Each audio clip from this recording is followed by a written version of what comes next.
সরকারকে সচেতন হতে হবে ভালো মতন, তবেই হবে। সরকার একদম ফেল। আমার মনে হয় না যতদিন না আমাদের এখানকার নাগরিক মানে ঠিক হচ্ছে ততদিন এরকম কসবা কেন কসবা আরজিকর কোনো জায়গারই ঘটনা এভাবে আটকানো যাবে না। বেঙ্গলের মধ্যে যা যা আমার সমস্ত এডুকেশন ইনস্টিটিউশন আছে ওটা আড্ডাবাজি আর গুন্ডাবাজি এর একটা আড্ডা হয়ে গেছে।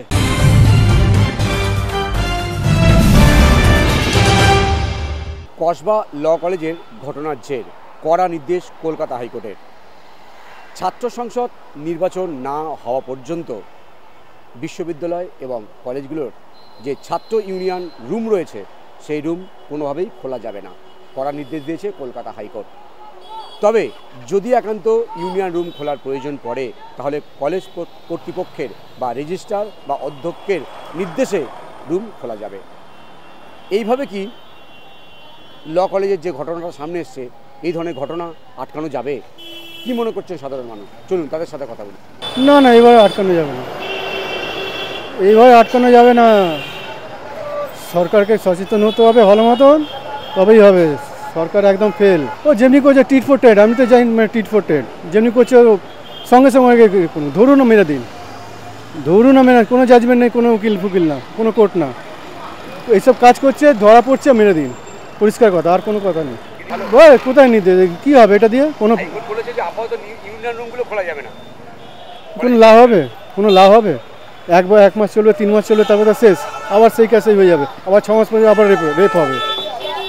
কোনো আটকানো যাবে না, যা হচ্ছে বলছি আমি, ধরা পড়ছে, মেরে দিন, সব ভালো হয়ে যাবে। মানুষ ইউনিয়ন রুম বন্ধ করে কি আর মানুষের মানসিকতাকে বন্ধ করা যায়? এই যে ধরনের ঘটনাগুলো ঘটছে এটা একটা বিকৃত মানসিকতার প্রতিফলন, সেটা ইউনিয়ন রুমেও হতে পারে। তাহলে তো এবার যদি আরজিকর কাণ্ডের কথা আমরা মাথায় রাখি তাহলে তো হসপিটালেরও আপনাকে ডক্টরস রুমগুলো বন্ধ রাখতে হবে না? মনে হয় না কোনো ইউনিয়ন রুম বন্ধ রেখে এগুলো কিছু করে। ওখানে নিরাপত্তা ব্যবস্থাকে নিশ্চিত করতে হবে সাধারণ ছাত্রছাত্রীর জন্য, এবং মানসিকতার পরিবর্তন, যেটা সবথেকে বেশি গুরুত্বপূর্ণ। কারণ ধর্ষণ একটা মানসিকতা, এটা এর বাইরে কিছু না, এটাই আমার মনে হয়। দেখুন, আমার তো সেটা মনে হয় না যে ইউনিয়ন রুম বন্ধ রেখে কিছু, যে রুমের তো অভাব নেই, রুম তো যে কোনো কিছু হতে পারে। মানুষের মেন্টালিটিটাকে চেঞ্জ করা দরকার না? মেন্টালিটি চেঞ্জ না করলে এ ধরনের ঘটনা রুম কেন, রাস্তাতেও হতে পারে। এবং পদক্ষেপ তো সেভাবে একটা নির্দিষ্ট পদক্ষেপ সেভাবে বলা যায় না, কিন্তু মানে এত সার্ভেলেন্স, এত ক্যামেরা, এত কিছু করে তো কলেজগুলোতে কিছু আটকানো যাচ্ছে না। আমার মনে হয় না যতদিন না আমাদের এখানকার নাগরিক মানে ঠিক হচ্ছে ততদিন এরকম কসবা কেন কসবা আরজিকর কোনো জায়গারই ঘটনা এভাবে আটকানো যাবে না। আটকানো গেলেও সেটা কিছুদিন, তারপর থেকে আবার যেমন ছিল তেমনই চলবে। তো মানে এই আমাদের নাগরিকদের সবার আগে ঠিক হতে হবে, আমাদের যে সোসাইটি এদের মেন্টালিটি সবার আগে ঠিক হতে হবে যে মহিলারা কেন সেফ নয়। মহিলারা সেফ নয় তো এখানকার পুরুষদের জন্য, তো পুরুষদের তো এখানে ঠিক হতে হবে না। এখানে তো মানে কিছুদিনের মানে এই যেমন আরজিকরের সময় কিছুদিনের রাত দখল হলো, তাতেও তো কিছু হলো না, তাতেও তো এখানে একটা রেপ হলো। এরকম হয়তো অনেক রেপ আমরা জানি না, প্রতিদিন এই এখন আমি কথা বলছি প্রতিনিয়ত হয়ে যাচ্ছে। তো আমার মনে হয় না এরকম করে কিছু লাভ আছে। যতদিন না মানুষের মেন্টালিটি ঠিক হচ্ছে ততদিন এরকম রেপ চলতেই থাকবে। সোসাইটিকে লিটারেট হলে হবে না, সোসাইটিকে এডুকেটেড হতে হবে। একমাত্র মানে প্রপার এডুকেশানই সেই রাস্তা যেটা এই রকম এক ধরনের ঘৃণ্য অপরাধকে দমন করতে পারে, এটা আমার মনে হয়। কারণ এইটা একটা মানে আমি মনে করি এটা এক ধরনের মানসিক রোগ, যে মানসিক রোগ থেকে একমাত্র সুশিক্ষাই একমাত্র এখান থেকে জিনিসটাকে রিকভার করতে পারে। হাইকোর্টের রায় অবশ্যই, কারণ হাইকোর্টের রায়কে স্বাগত না জানিয়ে তো কোনো উপায় নেই। কারণ এনার বিচার ব্যবস্থার জন্মই হয়েছে যাতে আমরা সুবিচার পাই, তাই না? বিচার ব্যবস্থা আমরা সেই কারণেই আমরা বিচারের উপর আমাদেরকে আস্থা রাখতেই হবে, কারণ আস্থা না রেখে উপায় নেই। ততদিন যদি হাইকোর্ট বলে যে ইউনিয়ন রুম বন্ধ রাখতে হবে তো রাখতে হবে, কারণ যতদিন না এই জিনিসগুলো বন্ধ না হচ্ছে, যতদিন না মানে সরকার এই সম্পর্কে সচেতন না হচ্ছে, ততদিন আমার মনে হয় মানে ওইখানে এই সব ইউনিয়ন রুম খুলে রাখা বা নির্বাচন তো শান্তিপূর্ণভাবে হওয়া উচিতই। কারণ মানে নয়তো এখন একটা গণতান্ত্রিক দেশে যদি নির্বাচন যদি না হয় তাহলে কিসের গণতন্ত্র? দেখুন দাদা, এটা বেঙ্গল আছে और बंगाल धरती है रवींद्रनाथ टैगोर का, ठीक है ना? बड़ा बड़ा जो हम लोग के जो रवींद्रनाथ टैगोर है एंड वेरी टावरिंग लीडर्स जो बंगाल के हैं, और एक से बढ़ के एक इंटेलेक्चुअल्स इस धरती से निकला हुआ है। ये एडुकेशन का धरती है, बंगाल इज एडुकेशनल धरती আছে এটা আমার, ঠিক আছে না? Intellectual what Bengal things today, India things tomorrow, এটা একটা অনেক পুরানো স্লোগান আছে।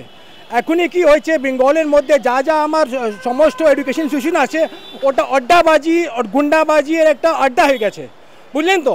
তো এডুকেশনের জায়গায় মধ্যে ইউনিয়নবাজি তো কি কেন হবে? এখানে যা আছে আমার এডুকেশনাল ইনস্টিটিউশন আছে ওখানে শিক্ষা आदान प्रदान हो और किसी हो ना। तो हाईकोर्ट ठीक करे एकदम करेक्ट किया हाईकोर्ट, कोई गलत काम नहीं किया है। बस यही मैं कहना चाहता हूँ। और एक और बात मैं भी कहना चाहता हूँ कि जितना भी हमारे एजुकेशन इंस्टीट्यूशन है, स्कूल है, कॉलेज है, यूनिवर्सिटी है, वहाँ पर इनका काम ही नहीं है अड्डाबाजी होने का। अगर यही चीज़ हाईकोर्ट पहले कर लेता तो और भी अच्छा होता, लेकिन देर है दुरुस्त है, अच्छी बात है। We honour the high court, honourable high court decision and we respect it. ये तो बहुदिन আগেই করার কথা ছিল, মানে শিক্ষা হবে না তো, আমাদের শিক্ষা তো হবে না, এই একটা শিক্ষা হয়েছে তো তারপরে ভালো সিদ্ধান্ত নিয়েছে। টু সাম এক্সটেন্ট আটকানো যাবে, কারণ হচ্ছে এটা তো মৌরুষি পাট্টা হয়ে গেছিলো না। যারা দীর্ঘদিন ধরে আছে ওখানে তারা তো যা ইচ্ছা তাই করতে পারে। এক বছর চেঞ্জ হলে পরে তার তো কিছু দায়বদ্ধতা থাকবে, সেই দায়বদ্ধতা থেকে এটা আটকানো যাবে আশা করা যায়। না ঠিকই হচ্ছে, যা হচ্ছে ঠিকই হচ্ছে, আটকানো যাবে না। তাদের পুলিশ প্রশাসন হেল্প করতে হবে, এসব কিছু আছে। আটকানো যাবে, সবাই তো মিলেমিশে করলে, আন্দোলন করলে আটকানো যাবে। যাবে না কেন? যাবে, নিশ্চয়ই যাবে। সরকারকে ঠিক হওয়া উচিত, সরকারকে ঠিক হওয়া উচিত। কিভাবে সেটা ওদের বুঝতে হবে যে আমরা এখন ফ্যাশন পড়ছি, আমরা যদি ল পড়তাম আমরা সেটা ভালোভাবে বলতে পারতাম। শুধু কসবা কেন, যেখানেই হচ্ছে যে কোনো কলেজ, যে কোনো জায়গা, সরকারকে স্টেপ নেওয়া উচিত আরও মানে স্ট্রং পানিশমেন্ট দিয়ে, যে এটা করলেই পানিশমেন্টটা হবেই। দেখুন, ইউনিয়ন করুক, যাই করুক, যদি সরকার না চায় কোনো, এই যে আমাদের লাস্ট যে রেপ কেসটা হলো, সবাই তো রাস্তায় নামলো, কি হলো? কিছু কি হলো? কিছু তো হলো না। সরকার ঠিক নেই, সরকারকে ঠিক হোক, সব ঠিক হয়ে যাবে। কলকাতা হাইকোর্টের এই কলেজগুলোতে ইউনিয়ন রুম বন্ধ রাখার যে সিদ্ধান্ত, সেটা স্বাগত জানাচ্ছেন সবাই। তবে সাধারণ মানুষ বলছেন, যতদিন না পর্যন্ত সাধারণ মানুষের মধ্যে সচেতনতা আসবে, এই ধরনের ঘটনা আটকানো কার্যত অসম্ভব। কবে সরকার প্রশাসনের হুঁশ ফিরবে, সেদিকে আমাদের অবশ্যই নজর থাকবে। ক্যামেরায় রবি দত্তের সঙ্গে বিশ্বজিৎ হালদার, ওঙ্কার বাংলা।